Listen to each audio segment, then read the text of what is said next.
Okay, Cole. So I lectured you that I don't think that, even though it's easy, I don't think it's the best idea for anybody sharpening a knife to move it unless you're intentionally moving it, say to sharpen something like a tanto or a recurve or some sort of knife that has one portion of it that is so very different than the other portion that you need to move it to sharpen one portion and finish that, start to finish, and then move it to sharpen the second portion, start to finish, and then at the end you would look to blend those two portions together. That's an intentional process of planned removing it, repositioning it, and reclamping it.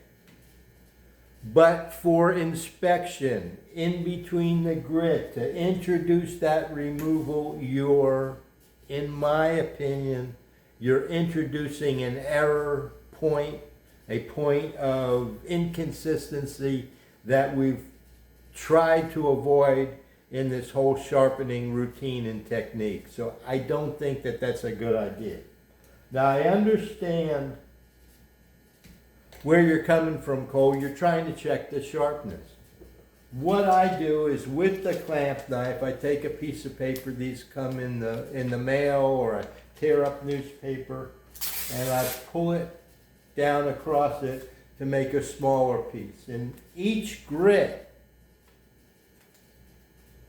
I check it, and then I go to the next grit and I check it. And if you are doing it yourself, I don't unclamp it, with it clamped, after I finish that grit, or in the process of working with that grit, I test the sharpness to see different portions if it's working for me. When I get to the point that I think that it's good, then I move on.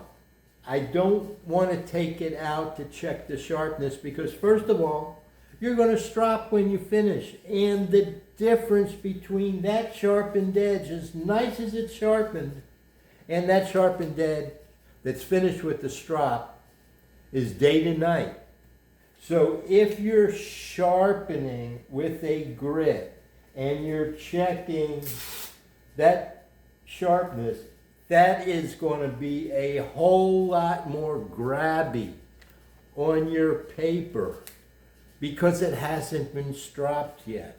And the grit is higher. So don't look for doing a sharpness test and then reclamping and then working on the next one and doing a sharpness test, because maybe you can correlate that to something, and with time you can see what you're doing. But taking it out is adding a step and adding a point of inconsistency that we don't want to have. So either quit checking it or learn to check it here, because like I said, it's not going to be a true indication of how sharp it is after that grit, because you're going to do the next grit and the next grit and the next grit, and then you're going to do a couple grits of stropping. And that's the edge that you want to be able to wisp through the paper with that finesse, if I understand you right. And each step that you do, every time that you take it out and you put it back, you're off just a little bit. Even if you're checking the micro angles, you're getting the angle right, but the position could be a little bit different. So maybe one time you're like this, and then one time you're like that, and one time you're like that, and it's just incrementally different. And then you're doing a different grit. So you're in my opinion, you're losing that chain of consistency by locking that knife down and staying in that position.